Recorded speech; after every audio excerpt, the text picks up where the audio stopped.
A Pauna cracker, somewhat satisfying and not too dry. After having visited over 50 of Colombia's Andean towns, in particular in the Boyacá, Cundinamarca and Santander departments, I do feel I'm in a strong position to evaluate the region. Yes, I'm well aware that what's important for me may not be too critical for another. Then there's the fact that I'm quite the minimalist and have rather modest wants when I explore a new place. Those looking for close to high-income nation standards in terms of accommodation, food and general tourism infrastructure will be disappointed in the vast majority of Andean towns. The exceptions are the likes of Barichara, Girardot, San Gil and Villa de Leyva, places with a now established reputation, having been popular with international tourists for years. Most other towns are either only beginning to discover their tourism potential or remain seemingly indifferent to it. That pretty much every one of them, no matter how small, has some sort of accommodation available for visitors usually has less to do with tourism and more to do with business. For example, emerald mining or some major construction project that had or has been going on for years. Indeed, from my travels, only Saboya fails on the hotel front. Nonetheless, if it's simply just a bit of bucolic bliss in a majestic mountain setting you're after and you're not terribly fussy, then a case could be made for any Andean town. Even more so if you like to wander around hilly countryside without the need for a guide. Those looking for warmer climes, warmer than Bogotá that is, should seek out places below an altitude of 2,000 meters. It's generally short sleeves with shorts day and night all year round in such places, save for the need to cover up from tropical downpours. The Boyacá town of Pauna, at 1,215 meters above sea level, firmly fits into that category. With an unusually dull and rainy early January in Bogotá, the feeling that I was being unfairly denied some sun sent me in Pauna's direction. Well, that and the fact that the brothers who own my preferred panaderia office are from there, so on hearing this, I thought it would be as good as any place for an unplanned escape. Weather-wise, it wasn't quite the sun-drenched spot I was hoping for. The whole Andean region is enduring a protracted rainy season. It was, though, still quite warm, with afternoon highs around 25 degrees Celsius. The main tourist attractions appear to be the various swimming pool resorts on the town's outskirts. Seeing as my visit coincided with high season, I gave these pools a wide berth. Surrounded by screaming, water-splashing children together with tipsy adults blaring out music is not my idea of relaxation. Architecturally wise, Pauna has little going for it. Its main square and church certainly won't win awards for beauty.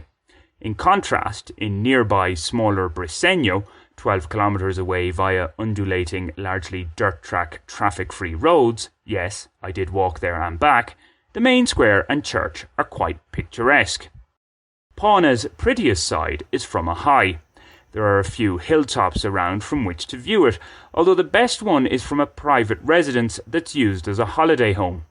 Thankfully, its temporary occupiers allowed me in for the obligatory photo and a YouTube Shorts video. Cheers, Horacio.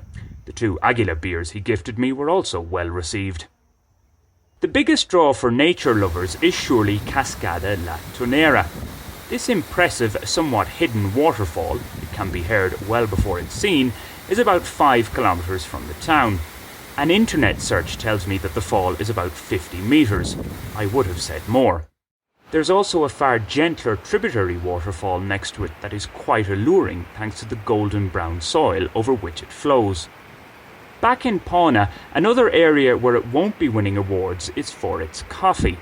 Yes, this is a coffee-growing region, but the townsfolk don't make a good brew. Unsweetened, strong coffee is hard to find. There is an exception, though. Paramo, the fancy ice cream shop on the main square, makes a panela/sugar-free tasty tinto for an agreeable 1,500 pesos. Coffee concerns assuaged, with all the wandering I did, it would have been nice to refresh with my preferred poker beer offering, i.e. a litre bottle, or at least the 750ml serving. Alas, similar to some other small towns I've visited, only the 330ml bottles are available at 2,500 pesos a pop. In my Bogotá barrio, one can still get a litre bottle for 4,000 pesos. On the plus side, sticking to my not too strict beer budget, it meant my alcohol consumption was kept in check. Considering there are easier towns to reach from Bogotá, Pauna is over a 160km drive away, and the windy road after Chiquinquirá is, well, rustic, to put it mildly. It's unlikely to attract the masses. Having said that, my trip coincided with an annual five-a-side football tournament. With a not-to-be-sniffed-at winner's prize of 12 million pesos, the competition attracts teams from far and wide. Thus, the town was heaving for my last couple of days there. In a land of plenty when it comes to tourist attractions and natural beauty, a place does have to offer something different to entice potential visitors, so credit to Pauna on the football fest. It gets less credit for its slogan of being the Green Gate to Colombia. No doubt many other municipalities would contest that one. For me, alongside the setting, Pauna's big pull factor is its people. Accommodation information. Hospedaje El Mirador has quite spacious, bright rooms available for 25,000 pesos per person with good Wi-Fi. I also had a night at Hospedaje Doña Evita for 30,000 pesos. This was forced on me as El Mirador was booked out for the football tournament and I had no reservation. Doña Evita, run by an affable elderly couple, is more like a house than a hostel or hotel. No Wi-Fi is a drawback though.